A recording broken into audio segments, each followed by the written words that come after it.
All right, so now that we have kind of seen what those different elements do, what different kinds of atoms do, how they shoot off different kinds of light, we want to see a little bit about how they do that and why. And we are not going to do that in this lecture. We're not going to understand why they do that today. We will do that next time. But there's some basic stuff you have to understand before you can understand that. And it starts back in the 1920s with a guy by the name of Max Planck. He was a German physicist, and he discovered something about the nature of the universe that is not obvious. He discovered that all energy is quantized, which I'm sure means absolutely nothing to you, right? So let's talk about what that means. In order to be quantized, what we mean is to say that it comes in chunks. It's chunky. And even that doesn't really help a whole lot. And so we're going to have to work through some examples of what I'm talking about. Examples of things that are quantized versus not quantized. So if something is quantized, it comes in set increments. It can be this, or it can be that, or it can be that, but it can't be anywhere in between. One example is musical instruments.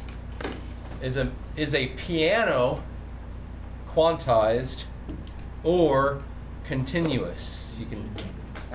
So can you, are there only certain things you can play on a piano? No. Mm-hmm. It's like 88 keys, right? Or We have a, you can play everything. you can put mixtures of them together, but like whatever, you know, this key and this key, there's nothing in between there, right? You got to choose this one or this one. You can't go halfway in between. Yeah, And so, black ones. what? Well, I was thinking. I was doing it this way. I was pointing at a black one. Well, I thought the black one's in between the white. What's in between the black one and the white one? Between a black and a white one, though, right? Yeah. So at some point there's a limit on how many choices you have to play. You can't just play anything. Or a xylophone. How about a xylophone? There's, you know, the hammers. You hit the noise. The xylophone. Those things come in chunks. I can play this note or this note or this note. But what about how? See how that would be fundamentally different from something like a slide whistle? A slide whistle. I'm making it the wrong way. Oh crap. You know, or a trombone. Trombone would be quantized or not quantized? Not quantized. Not quantized. It'd be, we'd say continuous. It's not chunky. You can kind of play the whole spread of things. Do it with drums too. And so what Planck said is that all energy is quantized, or all energy comes in chunks. A different example, a different way to think about it would be this. Stairs, ramp. Which of those is quantized? Which of them is continuous? Right. Stairs are quantized.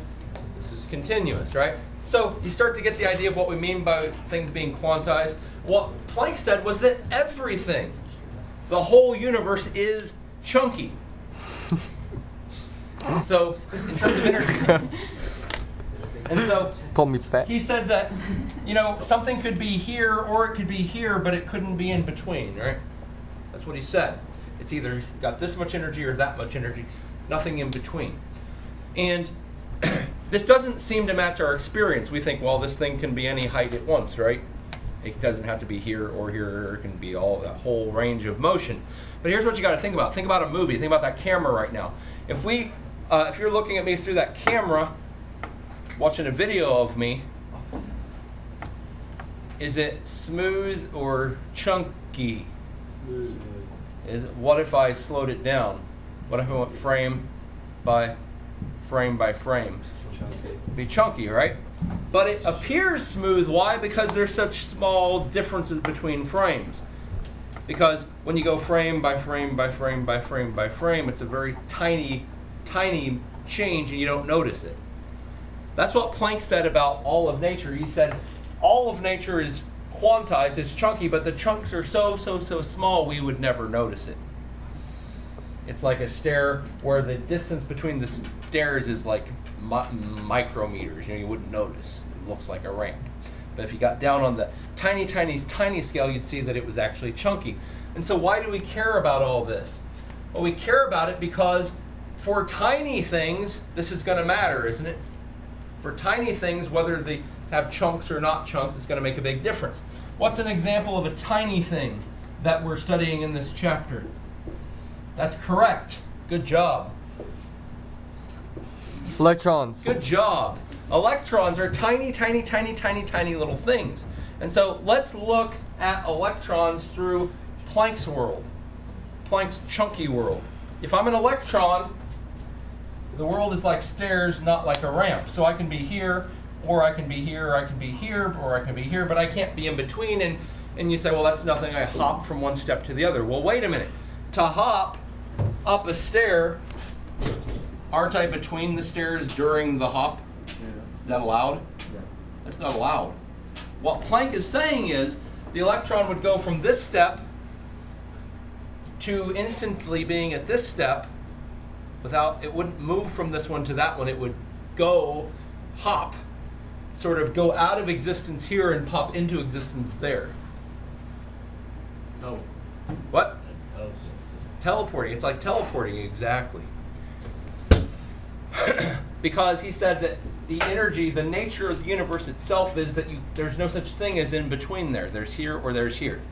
Or there's here. It's not like we would say where the marker goes through every space. It'd be like, stops being here, then it's here instantly, and then it disappears and it's here. And that's how Planck said the universe works. And we believe that this is how the universe works. It's one of the first weird things in this thing that we call quantum mechanics, this whole discussion of what electrons do. We're going to learn a lot about weird stuff. This is actually one of the least weird things we're going to learn. We're going to learn a lot weirder stuff than this as we go through. And so let's take an example of an electron driving a car. It's ridiculous. An electron can't drive a car because they're not 16 yet, right? But so if an electron could drive a car, though, then what would happen? Well, he puts his foot on the accelerator and nothing happens. So he pushes hard. And in fact, the accelerator doesn't even move, does it? He's not pushing hard enough. So he pushes harder, nothing happens, harder, harder, harder, and all of a sudden he pushes it hard enough that whoa, he shoots off instantly, going super, super fast. And he's like, I'm not going fast enough. You know, I say super, super fast, 30 miles an hour. But from 0 to 30 instantly, how would that feel? Crazy. Boom. Crazy, wouldn't it? But now he's going 30. He's like, this isn't fast enough. So he pushes harder, pushes harder, pushes harder, and boom, he's going 40, you know. There's no 35 in his world. That is the life of an electron.